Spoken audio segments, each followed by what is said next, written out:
گفتم باید بیشتر باز کنیم.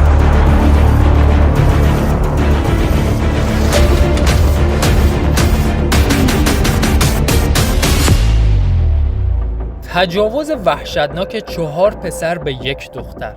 سرنوشت آن پسرها چه شد؟ آیا اعدام می شوند؟ آیا دستگیر می شوند؟ سرنوشت دختر چه می شود؟ چجوری فیلم پخش شد و وایرال شد داخل اینستاگرام؟ سلام و عرض ادب، خوش اومدید به این ویدیوی دیگه از چنل تاتالند. خب دوستان، اوضاع اصلا خوب نیست. امروز تو این ویدیو قراره بپردازیم به ویدیوی وحشتناکی که داخل فضای مجازی حسابی سر و صدا کرده. پس با من همراه باشین و فقط قبلش لایک و سابسکرایب فراموش نشه و بزن بریم سراغ ویدیو. خب دوستان، بذارید ماجرا رو خیلی سریع و خلاصه بهتون بگم که چطوری این ویدیو پخش شد و چطور در فضای مجازی وایرال و حسابی چه عرض کنم ترکون از نوع خیلی بدش. ماجرا از اونجای شروع میشه که چند تا پسر اشغالاتی عرقخور که حسابی داخل این چیزا کل دارن و انواع اقسام مواد رو استفاده کردن، قرار یک دوره همی کوچیک داشته باشن. اینم بگم که مجموع سن این 4 نفر حتی به عدد 60 هم نمیرسه. حالا ماجرا از اونجای شروع میشه که قرار یک دوره همی کوچیک در محل و پاتوق خودشون که همون سرچشمه باشه را بندازن و حسابی اشغال کنن. به قول خودشون یه عرق گرفتن، یه موادی، یه بساطی، چیزی که مصرف کنن و حسابی حالشونو خوش بیارن. اما بریم حالا داخل دل داستان. تقریبا ساعت هلوش 3 ظهره و قطعاً تو این ساعت کسی داخل این گرما بیرون نیست. حالا جز این 4 نفر خنگ خدا نشستن، حسابی عرق خوردن، مواد رو زدن، حسابی بالان به قول معروف و عقلشون اصلا سر جاشون نیست. بعد از مصرف مقدار زیادی الکل، مواد مخدر از جمله شیشه و هروئین، مثل اینکه به یک جنونی میرسن یا به یک هیجان خاصی میرسن، انگار زده بالا و هیچ جوره نمیتونن کنترل کنن این خوی حیوانیشونو. پس تصمیم میگیرن یکی یکی زنگ بزنن به خاله ها و هر طور شده یک دختر بیزینسی رو پیدا کنن. بعد از تلاش های فراوان تونستن یک دختر رو با مبلغ 5 میلیون تومان راضی کنن و بیاد به لوکیشن خودشون.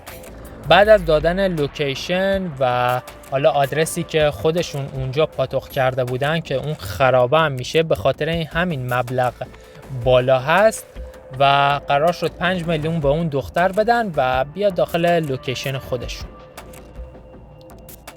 بعد از رسیدن دختر بیزینسی یک نفر با موتور میره دنبالش و اون دخترم فکر میکنه که فقط با همین یک نفر قرار کارهای بد کنه و قرار شده بود که فقط یک نفر باشه. نمیدونم حالا چطوری راضیشون کرده و بهشون گفته که بیاین این لوکیشن، نمیدونم اینو. اما بعد از رسیدن دختر به مکان و شروع انجام کارهای بد با اون پسر، یک دفعه اون 4 نفر از گوشه کنار این خرابه میریزن سر این دختر بنده خدا و بقیه ماجرا هم که مشخصه دیگه. و از اونجایی که دختر اونجا میفهمه که داخل چه دامی افتاده و هرچی فریاد میکشه صداشو کسی نمیشنوه و اینطوری تجاوز شروع میشه.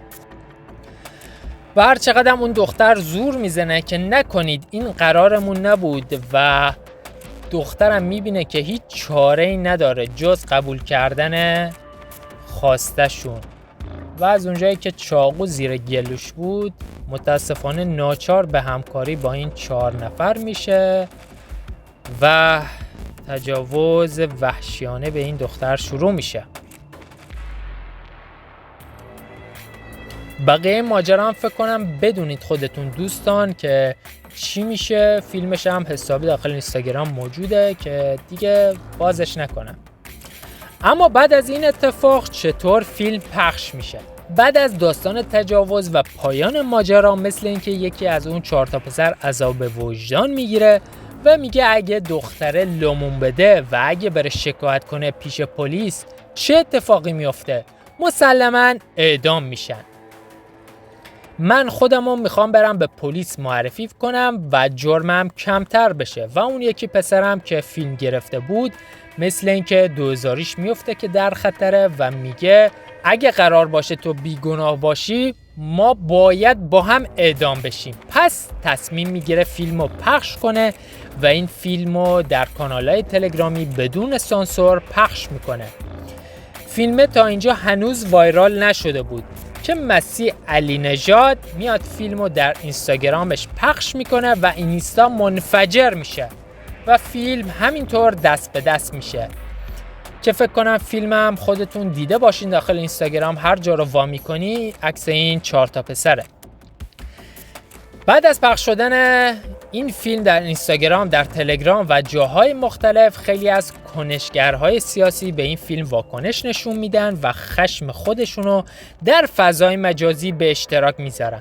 بریم چند تاشون رو ببینیم بعدش بیایم ادامه ماجرا و بپردازیم به ادامه این پرونده جنایی. تجاوز 4 کفتار که در تصویر میبینیم به یک دختر مظلوم و بیگناه در منطقه سرچشمه تهران که اتفاق افتاده و قضیه از این قرار بوده که این 4 کفتار که در تصویر میبینیم این دختر جوان رو خفت میکنن در منطقه سرچشمه تهران و به طرز وحشیانه هر 4 نفر همزمان بهش تجاوز میکنن و از این صحنه ها فیلم میگیرن و با خنده و خوشحالی این فیلم رو در فضای مجازی پخش میکنن.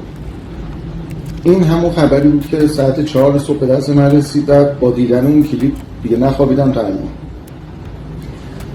من واقعا نمیدونم به شماها چی باید گفت. شما حد اکثر تا چند ساعت دیگه یا فردا شما 4 نفر دستگیر شده دستبند به دست پابند به پا تو اداره آگاهی تهران شما رو میبینید همه سر به زیر و اونجاست که میگید اشتباه کردم، غلط کردم، فلان خوردم، اینطور اونطور و نکته بعدی که میگین اینه که در حالت عادی نبودیم، یه چیزی مصرف کرده بود. منم به شما قول شرف میدم که 4 تا تنابه‌دار خوشگل 4 تا تنابه‌دار خوشگل و 4 تا جره ثقیل برای شما آماده کنیم و انشالله هر 4 تاتون رو با هم بالا بکشیم. و واقعا متاسفم برای افراد کثیفی مثل شما که با دیدن این کلیپ ها و حتی دیدن صحنه‌های اعدام بازم در ثبت نمیگیریم و چقدر شما کفتار و کثیفین که با آبروی یک دختر بازی کردیم و کلیپش رو پخش کردیم. دوستانی هم که از من خواهش کردن که کلیپ رو بذارم، اولی که اصلا امکان گذاشتن این کلیپ نیست، اصلا انسانی نیست. ثانیاً به محض گذاشتن این کلیپ خب قطعا اینستاگرام اون کلیپ و اون پست و همه رو با هم پاک میکنه. شما خواهشاً دنبال کلیپش نباشین که ببینید، چون چیز دیدنی و جالب و هیجان انگیزی نیست. من فقط برای اینکه شما کفتارهای به قول معروف اینقدر اعصابم ریخته به هم، اصلا یادم رفت می‌خواستم بگم یه مدرک مستندی ازتون باشه، اون صحنه که داریم با خنده و خیلی حس قهرمانانه فیلم میگیریم، من فقط اون خنده های شیطانیتون رو در حد 3 ثانیه در انتهای این کلیپ میذارم که مردم بدونن که متاسفانه چه کثافت هایی توی این جامعه هست. من واقعا دیگه نمیدونم چی بگم. 3 ثانیه فقط میتونم از این خنده های شیطانی اینا رو بذارم و بقیه رو واگذار کنم به شما و قول بدم که تا چند ساعت دیگه یا نهایتاً تا فردا اون کلیپ غلط کردمی که گفتم رو بعد از شما 4 نفر بذارم و البته سودی به حال اون دختر نخواهد داشت، ولی خب به هر حال شما گیر خواهید افتاد. اینم از ماجرای پخش شدن فیلم‌های تجاوز این 4 تا پسر. در حال حاضر این 4 تا پسر دستگیر شدن و تا ثابت شدن حکم هنوز هیچی معلوم نیست. فقط باید صبر کرد طی روزهای آینده ببینیم چه اتفاقی میفته و چه حکمی میگیرن.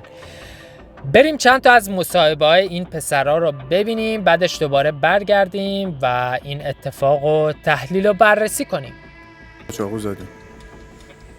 گوشیارش هم فروختی؟ 350. چی بود؟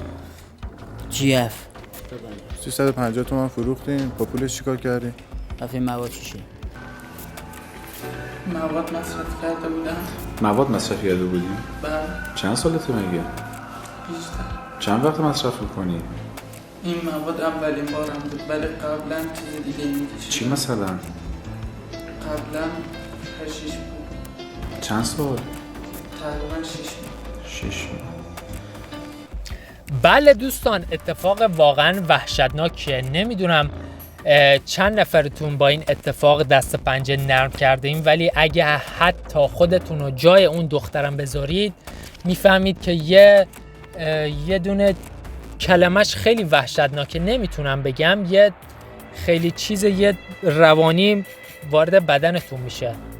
خیلی سخته واقعا. برام کامنت بذارین و نظراتتون رو حتما بنویسین. هر چقدر با این ویدیو لایک کردین، لایک و سابسکرایب یادتون نره و تا این ویدیو دیگه خدا نگهدار.